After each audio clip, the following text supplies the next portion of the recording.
হাদিস শরীফে এসেছে এই ৬ শ্রেণীর ব্যক্তিদের দোয়া আল্লাহ তাআলা কখনোই ফেরান না। এই ৬ শ্রেণীর ব্যক্তিদের করা দোয়া আল্লাহ তাআলা সাথে সাথে কবুল করে নেয়। এছাড়াও আল্লাহ তাআলা বলেন এই ৬ শ্রেণীর ব্যক্তিদের সাথে যারা অন্যায় করবে তাদের কঠোর শাস্তি দেওয়া হবে। তবে কারা সেই ৬ শ্রেণীর ব্যক্তি আপনার কি জানা আছে? প্রত্যেক মুসলিমেরই জানা উচিত এই ৬ শ্রেণীর মানুষ সম্পর্কে।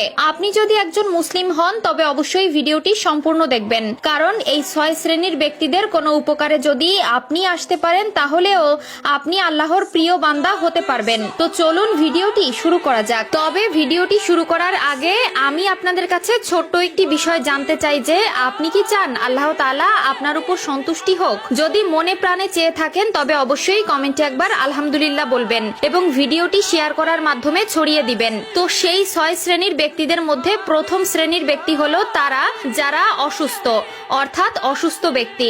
আল্লাহ তাআলা বলেন কোনো অসুস্থ ব্যক্তি যদি অসুস্থতার সময় আল্লাহর দরবারে দোয়া প্রার্থনা করে আল্লাহ তাআলা তার গুনাহ ক্ষমা করে দেন এবং তার মর্যাদা বাড়িয়ে দেন। কেননা হাদিসে এসেছে তোমরা যদি কোনো অসুস্থ ব্যক্তির সাথে দেখা করতে যাও তবে সেই ব্যক্তির কাছ থেকে নিজের জন্য দোয়া চেয়ে এসো, কারণ আল্লাহ তাআলা অসুস্থ ব্যক্তির দোয়া ও মিনতি অতি দ্রুত কবুল করে নেন। দ্বিতীয় শ্রেণীর যে সকল মানুষের দোয়া আল্লাহ তাআলা কবুল করে তারা হলো রোজাদার ব্যক্তি।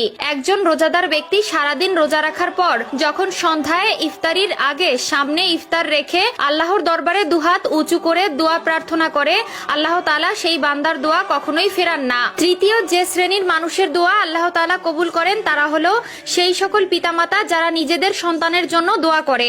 যদি কোনো সন্তানের জন্য তার পিতামাতা আল্লাহর দরবারে দোয়া প্রার্থনা করে তবে আল্লাহ তাআলা সেই পিতামাতার দোয়া কখনোই নাকচ করেন না। এছাড়াও যদি কোনো সন্তানের দ্বারা পিতামাতার মনে কষ্ট জমা হয় তবে সেই পিতামাতা সন্তানের প্রতি বদদোয়া না করলেও সেই সন্তানের উপর আল্লাহ তাআলা দুনিয়াবি আযাব পেশ করেন। চতুর্থ সেই শ্রেণীর মানুষের দোয়া আল্লাহ তাআলা কবুল করেন যারা অন্যের অনুপস্থিতিতে অন্যের জন্য দোয়া করে, অর্থাৎ যদি কোনো ব্যক্তি তার ভাইয়ের জন্য পেছনে বা তার অনুপস্থিতিতে তার জন্য দোয়া করে তবে সেই দোয়া দেখে ফেরেশতারাও সেই ব্যক্তির জন্য দোয়া করা শুরু করে এবং আল্লাহ তাআলাও সেই ব্যক্তির দোয়া কবুল করে নেন। পঞ্চম ব্যক্তি হলো তারা যারা মজলুম বা নিপীড়িত হয়ে থাকে। যদি কোনো ব্যক্তি বা জাতির মাধ্যমে কোনো ব্যক্তি বা অন্য জাতি নিপীড়িত হয় এবং সেই জাতি বা ব্যক্তি যদি আল্লাহর দরবারে কষ্ট পেশ করে তবে আল্লাহ তাআলা তাদের দোয়া কবুল করে নেন।